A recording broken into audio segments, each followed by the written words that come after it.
Chapter 21. Manasseh was 12 years old when he became king, and he reigned in Jerusalem 55 years. His mother's name was Hephzibah. He did evil in the eyes of the Lord, following the detestable practices of the nations the Lord had driven out before the Israelites.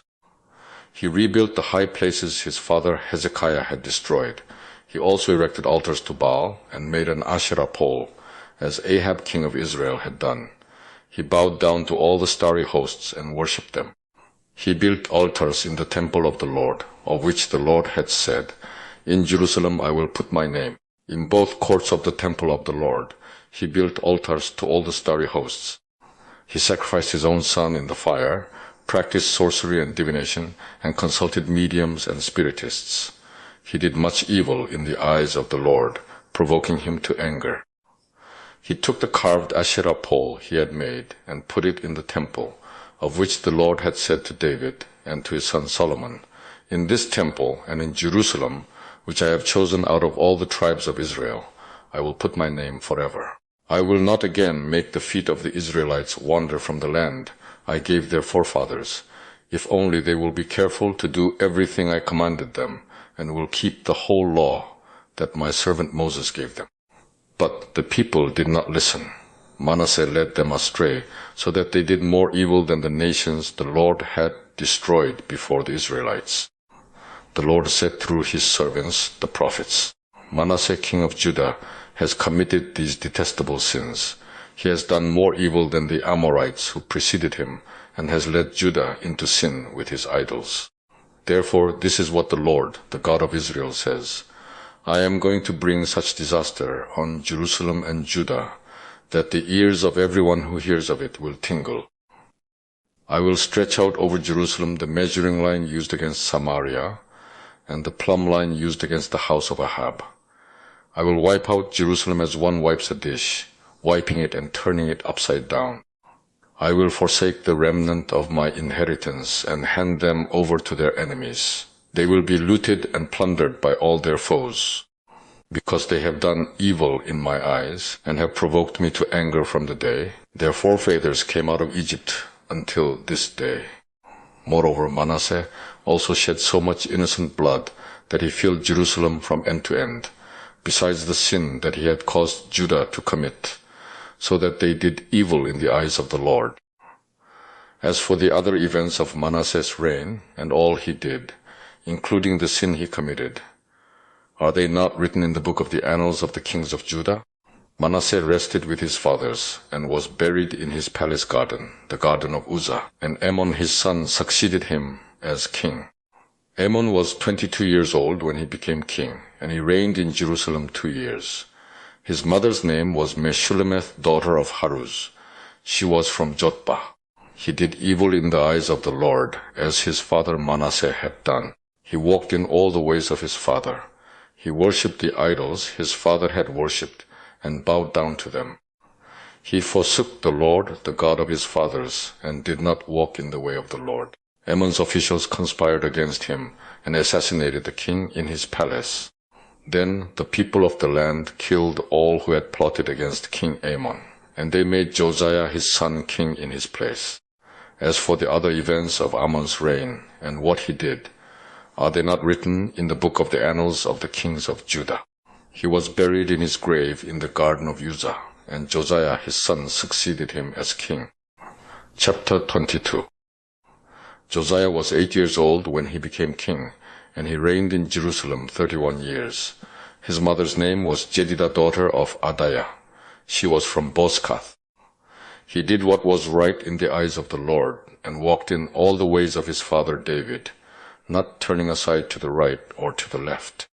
In the 18th year of his reign, King Josiah sent the secretary, Shaphan son of Azaliah, the son of Meshullam, to the temple of the Lord. He said, "Go up to Hilkiah, the high priest, and have him get ready the money that has been brought into the temple of the Lord, which the doorkeepers have collected from the people.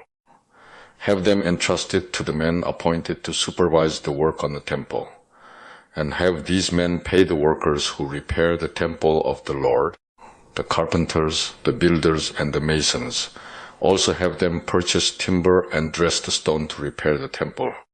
But they need not account for the money entrusted to them, because they are acting faithfully. Hilkiah the high priest said to Shaphan the secretary, I have found the book of the law in the temple of the Lord. He gave it to Shaphan, who read it. Then Shaphan the secretary went to the king and reported to him, Your officials have paid out the money that was in the temple of the Lord, and have entrusted it to the workers and supervisors at the temple. Then Shaphan the secretary informed the king, Hilkiah the priest has given me a book. And Shaphan read from it in the presence of the king. When the king heard the words of the book of the law, he tore his robes. He gave these orders to Hilkiah the priest, Ahikam son of Shaphan, Akbor son of Micaiah, Shaphan the secretary, and Asaiah the king's attendant. Go and inquire of the Lord for me and for the people and for all Judah about what is written in this book that has been found. Great is the Lord's anger that burns against us, because our fathers have not obeyed the words of this book. They have not acted in accordance with all that is written there concerning us. Hilkiah the priest, Ahikam, Akbor, Shaphan, and Asaiah went to speak to the prophetess Huldah, who was the wife of Shallum son of Tikvah, the son of Harhes, keeper of the wardrobe. She lived in Jerusalem, in the 2nd district. She said to them, This is what the Lord, the God of Israel, says. Tell the man who sent you to me, This is what the Lord says. I am going to bring disaster on this place and its people, according to everything written in the book the king of Judah has read, because they have forsaken me and burned incense to other gods and provoked me to anger by all the idols their hands have made. My anger will burn against this place and will not be quenched. Tell the king of Judah, who sent you to inquire of the Lord, This is what the Lord, the God of Israel, says concerning the words you heard. Because your heart was responsive, and you humbled yourself before the Lord, when you heard what I have spoken against this place and its people, that they would become accursed and laid waste, and because you tore your robes and wept in my presence, I have heard you, declares the Lord. Therefore I will gather you to your fathers, and you will be buried in peace. Your eyes will not see all the disaster I am going to bring on this place. So they took her answer back to the king. Chapter 23. Then the king called together all the elders of Judah and Jerusalem.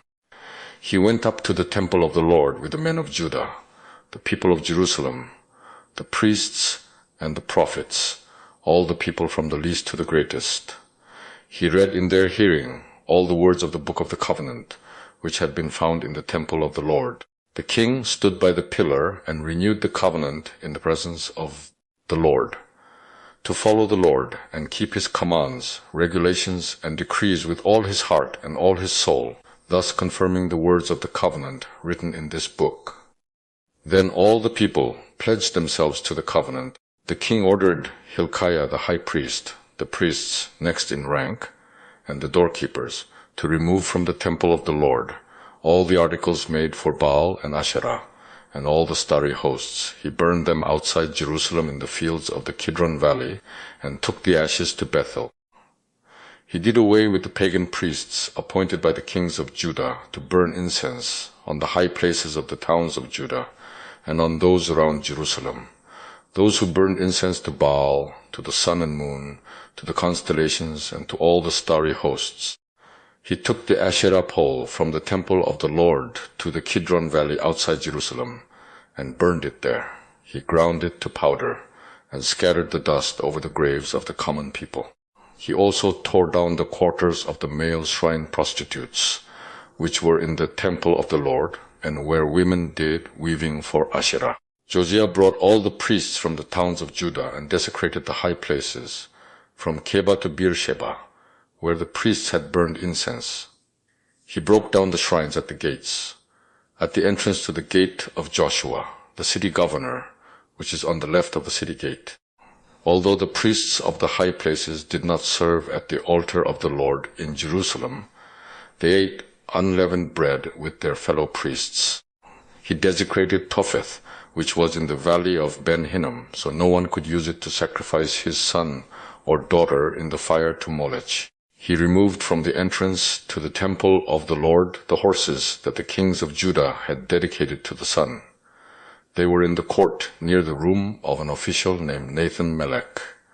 Josiah then burned the chariots dedicated to the sun.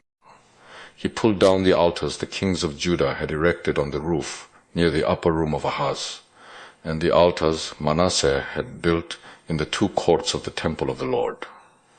He removed them from there, smashed them to pieces, and threw the rubble into the Kidron Valley.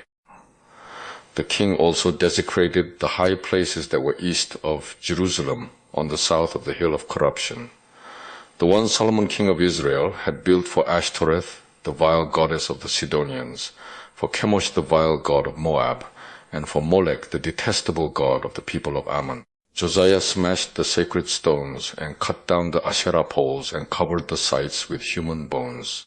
Even the altar at Bethel, the high place made by Jeroboam son of Nebat, who had caused Israel to sin, even that altar and high place he demolished. He burned the high place and ground it to powder, and burned the Asherah pole also. Then Josiah looked around, and when he saw the tombs that were there on the hillside, he had the bones removed from them and burned on the altar to defile it, in accordance with the word of the Lord, proclaimed by the man of God, who foretold these things. The king asked, "What is that tombstone I see?" The men of the city said, "It marks the tomb of the man of God, who came from Judah, and pronounced against the altar of Bethel the very things you have done to it." "Leave it alone," he said. "Don't let anyone disturb his bones." So they spared his bones and those of the prophet who had come from Samaria. Just as he had done at Bethel, Josiah removed and defiled all the shrines at the high places that the kings of Israel had built in the towns of Samaria that had provoked the Lord to anger. Josiah slaughtered all the priests of those high places on the altars and burned human bones on them. Then he went back to Jerusalem. The king gave this order to all the people: "Celebrate the Passover to the Lord your God, as it is written in this book of the covenant. Not since the days of the judges who led Israel, nor throughout the days of the kings of Israel and the kings of Judah, had any such Passover been observed. But in the 18th year of King Josiah, this Passover was celebrated to the Lord in Jerusalem."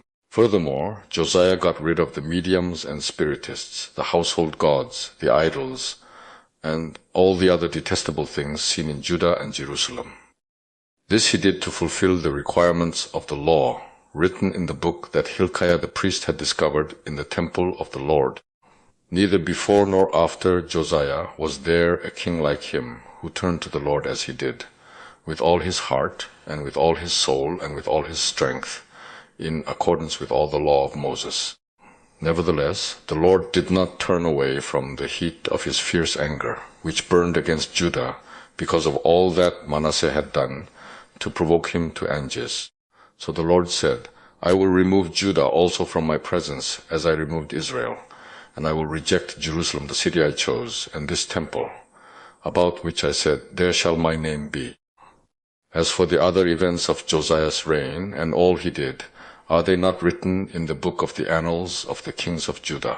While Josiah was king, Pharaoh Necho, king of Egypt, went up to the Euphrates River to help the king of Assyria. King Josiah marched out to meet him in battle, but Necho faced him and killed him at Megiddo. Josiah's servants brought his body in a chariot from Megiddo to Jerusalem and buried him in his own tomb. And the people of the land took Jehoahaz son of Josiah and anointed him and made him king in place of his father. Jehoahaz was 23 years old when he became king, and he reigned in Jerusalem 3 months. His mother's name was Hamutal, daughter of Jeremiah. She was from Libnah. He did evil in the eyes of the Lord, just as his fathers had done. Pharaoh Necho put him in chains at Riblah in the land of Hamath, so that he might not reign in Jerusalem, and he imposed on Judah a levy of 100 talents of silver and a talent of gold. Pharaoh Necho made Eliakim son of Josiah king in place of his father Josiah, and changed Eliakim's name to Jehoiakim. But he took Jehoahaz and carried him off to Egypt, and there he died. Jehoiakim paid Pharaoh Necho the silver and gold he demanded. In order to do so, he taxed the land and exacted the silver and gold from the people of the land, according to their assessments. Jehoiakim was 25 years old when he became king, and he reigned in Jerusalem 11 years. His mother's name was Zebidah, daughter of Pedaiah. She was from Rumah, and he did evil in the eyes of the Lord, just as his fathers had done. Chapter 24. During Jehoiakim's reign, Nebuchadnezzar, king of Babylon, invaded the land, and Jehoiakim became his vassal for 3 years. But then he changed his mind and rebelled against Nebuchadnezzar. The Lord sent Babylonian, Aramean, Moabite, and Ammonite raiders against him. He sent them to destroy Judah, in accordance with the word of the Lord, proclaimed by his servants, the prophets. Surely these things happened to Judah, according to the Lord's command, in order to remove them from his presence, because of the sins of Manasseh and all he had done, including the shedding of innocent blood. For he had filled Jerusalem with innocent blood, and the Lord was not willing to forgive. As for the other events of Jehoiakim's reign, and all he did, are they not written in the book of the annals of the kings of Judah? Jehoiakim rested with his fathers, and Jehoiachin his son succeeded him as king. The king of Egypt did not march out from his own country again, because the king of Babylon had taken all his territory, from the Wadi of Egypt to the Euphrates River. Jehoiachin was 18 years old when he became king, and he reigned in Jerusalem 3 months. His mother's name was Nehushta, daughter of Elnathan. She was from Jerusalem. He did evil in the eyes of the Lord, just as his father had done. At that time the officers of Nebuchadnezzar, king of Babylon, advanced on Jerusalem and laid siege to it. And Nebuchadnezzar himself came up to the city while his officers were besieging it. Jehoiachin, king of Judah, his mother, his attendants, his nobles, and his officials all surrendered to him. In the 8th year of the reign of the king of Babylon, he took Jehoiachin prisoner. As the Lord had declared, Nebuchadnezzar removed all the treasures from the temple of the Lord and from the royal palace, and took away all the gold articles that Solomon king of Israel had made for the temple of the Lord. He carried into exile all Jerusalem, all the officers and fighting men, and all the craftsmen and artisans, a total of 10,000. Only the poorest people of the land were left. Nebuchadnezzar took Jehoiachin captive to Babylon. He also took from Jerusalem to Babylon the king's mother, his wives, his officials, and the leading men of the land. The king of Babylon also deported to Babylon the entire force of 7,000 fighting men, strong and fit for war, and 1,000 craftsmen and artisans. He made Mattaniah, Jehoiachin's uncle, king in his place, and changed his name to Zedekiah. Zedekiah was 21 years old when he became king, and he reigned in Jerusalem 11 years. His mother's name was Hamutal, daughter of Jeremiah. She was from Libnah. He did evil in the eyes of the Lord, just as Jehoiakim had done. It was because of the Lord's anger that all this happened to Jerusalem and Judah, and in the end he thrust them from his presence. Now Zedekiah rebelled against the king of Babylon. Chapter 25. So in the 9th year of Zedekiah's reign, on the 10th day of the 10th month, Nebuchadnezzar, king of Babylon, marched against Jerusalem with his whole army. He encamped outside the city and built siege works all around it. The city was kept under siege until the 11th year of King Zedekiah. By the 9th day of the 4th month, the famine in the city had become so severe that there was no food for the people to eat. Then the city wall was broken through, and the whole army fled at night through the gate between the 2 walls near the king's garden, though the Babylonians were surrounding the city. They fled toward the Arabah, but the Babylonian army pursued the king and overtook him in the plains of Jericho. All his soldiers were separated from him and scattered, and he was captured. He was taken to the king of Babylon at Riblah, where sentence was pronounced on him. They killed the sons of Zedekiah before his eyes. Then they put out his eyes, bound him with bronze shackles, and took him to Babylon. On the 7th day of the 5th month, in the 19th year of Nebuchadnezzar, king of Babylon, Nebuzaradan, commander of the imperial guard, an official of the king of Babylon, came to Jerusalem. He set fire to the temple of the Lord, the royal palace, and all the houses of Jerusalem. Every important building he burned down. The whole Babylonian army, under the commander of the imperial guard, broke down the walls around Jerusalem. Nebuzaradan, the commander of the guard, carried into exile the people who remained in the city, along with the rest of the populace, and those who had gone over to the king of Babylon. But the commander left behind some of the poorest people of the land to work the vineyards and fields. The Babylonians broke up the bronze pillars, the movable stands, and the bronze sea that were at the temple of the Lord, and they carried the bronze to Babylon. They also took away the pots, shovels, wick trimmers, dishes, and all the bronze articles used in the temple service. The commander of the imperial guard took away the censers and sprinkling bowls, all that were made of pure gold or silver. The bronze from the 2 pillars, the sea, and the movable stands which Solomon had made for the temple of the Lord was more than could be weighed. Each pillar was 27 feet high. The bronze capital on top of one pillar was 4.5 feet high and was decorated with a network and pomegranates of bronze all around. The other pillar with its network was similar. The commander of the guard took as prisoners Seraiah, the chief priest, Zephaniah the priest, next in rank, and the 3 doorkeepers. Of those still in the city, he took the officer in charge of the fighting men and 5 royal advisers. He also took the secretary, who was chief officer in charge of conscripting the people of the land, and 60 of his men who were found in the city. Nebuzaradan the commander took them all and brought them to the king of Babylon at Riblah. There at Riblah, in the land of Hamath, the king had them executed. So Judah went into captivity away from her land.